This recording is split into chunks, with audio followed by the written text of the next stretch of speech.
Hi friends, అందరికీ చూడండి. మేమైతే మక్క చేనులు అయితే ఎండిపోతున్నాయి ఫ్రెండ్స్. మక్క చేనులు చాలా చాలా ఎండిపోతున్నాయి. దంతెలు అయితే సాగుతలేవు. మక్క చేనులు అయితే ఎండిపోతున్నాయి.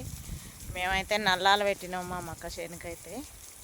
మందు కొట్టాలి. మేమైతే చాలా లేట్ అయిందని ఈసారి అయితే మందు కొట్టాలని మక్క చేనుకైతే నల్లాలు పెట్టినాం. చూడండి మావైతే నల్లాలు ఎలా కొడుతున్నాయి అనేది కామెంట్ బాక్స్లో కామెంట్ చేయండి. రైతు బతుకైతే వర్షం పడకపోతే రైతు అయితే లేదు.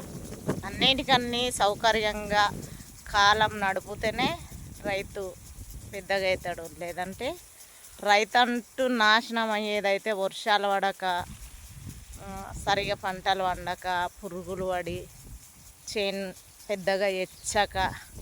చూడండి ఫ్రెండ్స్, మక్క చేనులు అయితే ఎలా ఎండిపోతున్నాయి. ఈసారి అయితే నిరుడైతే వానలు పడి ఎండిపోయినాయి, నానిపోయి జాలు పట్టి చేలన్నీ ఎర్రగైనాయి. ఈసారి అయితేనేమో మక్క చేలు ఎండిపోయి పాడవుతున్నాయి. రైతు అయితే ఇలా నాశనం అవుతాడని నేనైతే అనుకుంటున్నా. నాకైతే తెలిసిన వరకు అయితే రైతు ఇలాగే నాశనం అవుతాడు. మీకు ఎలా నాశనం అవుతాడు అనేది తెలిసి ఉంటే కామెంట్ బాక్స్లో కామెంట్. ఓకేనా ఫ్రెండ్స్, బాయ్.